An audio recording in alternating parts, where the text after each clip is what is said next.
ஹரிவோம் welcome to Sumi's veg kitchen. இன்றைக்கி நம்ம பார்க்க போகிறது புளிப்பான ஒரு தயிர் முறுக்குங்க. அது ஈஸியாக செஞ்சிடலாங்க, வீட்டில் இருக்கிறத வச்சே செஞ்சிடலாம். ஒரு டம்ளர் பச்சரிசி மாவு எடுத்துருக்கிறேன். அதில் ஆல்மோஸ்ட் அரை டம்ளருக்கு மேலே புளிப்பான தயிர் எடுத்துருக்கேங்க நான். அது 2-3 நாள் புளிச்ச தயிர்.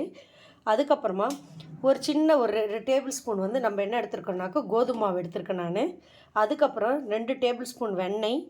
அதுக்கப்புறமா கொஞ்சமாக பொட்டுக்கடலை மாவுங்க. அது நம்ம பொட்டுக்கடலை வீட்டில் இடித்து வச்சுட்டு பொடி இருந்தால் கூட போட்டுக்கலாம், இல்லைன்னா நம்ம ஸ்பெஷலாக இடிச்சிக்கலாங்க.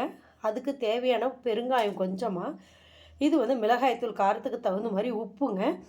இது எப்படி செய்யணுன்னா இது பாருங்கள். இப்போ இதில் உப்பு இதில் கொட்டிடலாம், மிளகாய்த்தூள் இதில் கொட்டிடலாம், வெண்ணெய் இப்போ இதில் போட்டுடலாம்.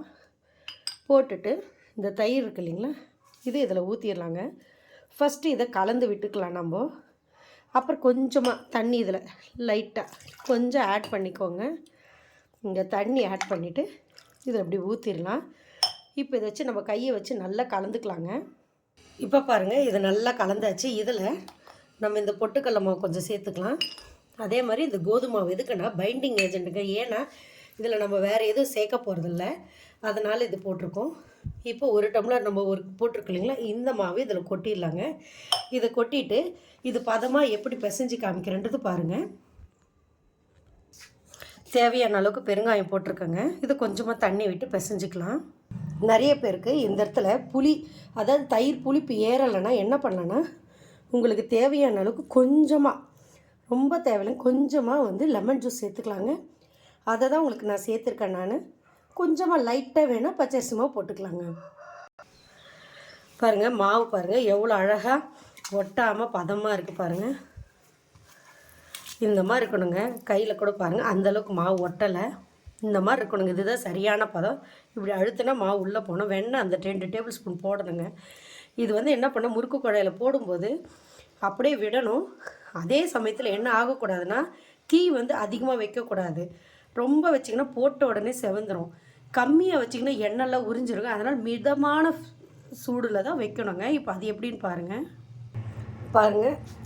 தீவானுக்கு நான் ஓரளவுக்கு மிதமான தீயில் தான் வச்சுருக்கேன். கொதிக்கக்கூடாது. மாவை பிசைஞ்சு வச்சுருக்கேன். இதில் போட்டிருக்கேன். இப்போ இதில் புழிய போகிறேன். நான் இந்த மாதிரி புழிஞ்சிருக்கேங்க. இது ரவுண்ட் ஷேப்பாக போடணும்னு இல்லை, நம்ம எப்படி வேணாலும் மிக்சருக்கு போடுற மாதிரி கூட போட்டுக்கலாம் நம்ம. இதை பாருங்கள், நான் அப்படி போட்டிருக்கேன் நான். இது ரொம்ப நல்லா இருக்குங்க, ரொம்ப டேஸ்ட்டாக இருக்கும். இது செஞ்சு பாருங்கள். நான் வெந்ததுக்கப்புறம் காமிக்கிறேன் நான். பாருங்கள், ஃப்ளேம் கூட மிதமான ஃப்ளேமில் தான் இருக்குது, ரொம்ப ஹையெல்லாம் கூட இல்லைங்க. பாருங்கள், இதுக்கு இதுக்கு புளியெலாம் போட்டால் டேஸ்ட் இருக்காதுங்க. அதுக்கு தான் லெமன் ஜூஸ் சேர்க்குறது ரொம்ப நல்லா இருக்குங்க. இந்த சில பேர் பச்சை மிளகா போடலாம்னா, உங்கள் டேஸ்ட்டு பிடிச்சிருந்தா பச்சை மிளகா போடுங்க.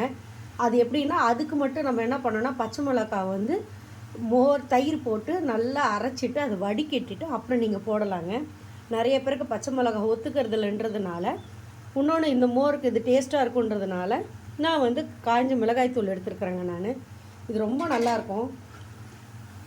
பார்க்கும்போது நமக்கு நல்ல டெம்டிங்காக இருக்குது பாருங்கள். வெண்ணெய் போட்டதுக்கு அதுக்கும் அவ்வளோ நல்லா இருக்குங்க. ஏன் கோதுமை மாவு சேர்த்தேன்னா கொஞ்சம் ஒரு பைண்டிங் எனர்ஜி தாங்க. இதில் நம்ம வேறு எதுவும் சேர்க்கறதில்ல. அதனால தான் இந்த கோதுமை மாவு போடும்போது ரொம்ப டேஸ்ட்டாகவும் இருக்குது. அதே சமயத்தில் நம்ம மைதா சேர்க்குறது ரொம்ப நல்லாயிருக்கும். இதில் இந்த வெண்ணெய் சேர்க்கறதுனால நல்ல மொறுமொன்னு இருக்குங்க.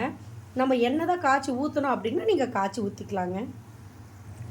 பாருங்கள், நல்லா அடங்கிருச்சு. சவுண்டு பாருங்கள், இங்கேயே நமக்கு கேட்குது. அவ்வளோ நல்லா இருக்குங்க. பார்க்கும்போதே நம்ம இப்போயே சாப்பிடணும் போல் இருக்குங்க. இதை எடுத்து நான் இதில் போட்டுறேங்க நான். அவ்வளோதாங்க. இது எல்லாத்தையும் நம்ம எடுத்துடலாங்க.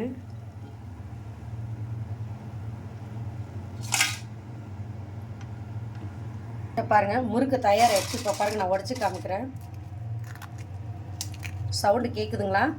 சூடாக இருக்குங்க. ஆனாலும் சூடாக இருக்கும்போதே உள்ள சவுண்டுக்கு ஆறுனா இன்னும் நல்லா இருக்குங்க. இந்த முறுக்கு இதே மாதிரி செஞ்சு பாருங்கள், ரொம்ப டேஸ்ட்டாக இருக்கும். சப்போஸ் உங்களுக்கு வெண்ணெய் அதிகமான ஒரு ஈடு போட்டு பாருங்கள். நிறைய பேருக்கு புதுசாக செய்கிறவங்களுக்கு டவுட் வரும், நம்ம இவ்வளோ வெண்ணெய் சேர்க்கணுமா. சப்போஸ் உங்களுக்கு இன்கேஸ் வெண்ணெய் அதிகமாக இருக்குதுன்னு ஃபீல் பண்ணிங்கன்னா இன்னும் ஒரு அரை டம்ளர் மாவு ரெடியாக வச்சுக்கோங்க. போட்டுட்டு நீங்கள் மறுபடியும் ஆஸ் யூஷுவல் பிசைஞ்சு நீங்கள் போட்டிங்கன்னா அப்போ கரெக்டாகிடுங்க. புதுசாக செய்கிறவங்களுக்கு கொஞ்சம் அந்த வெண்ணெய் போடுற விதத்தில் கொஞ்சம் இதுவாகுங்க. ஸோ இதே மாதிரி நான் உங்களை வேறு ஒரு டிஷ்ஷில் சந்திக்கிறேங்க. அது வரைக்கும் உங்களிடமிருந்து விடை பெறுவது உங்கள் சுமித்ரா சுரேஷ் பாபு. நன்றி, வணக்கம்.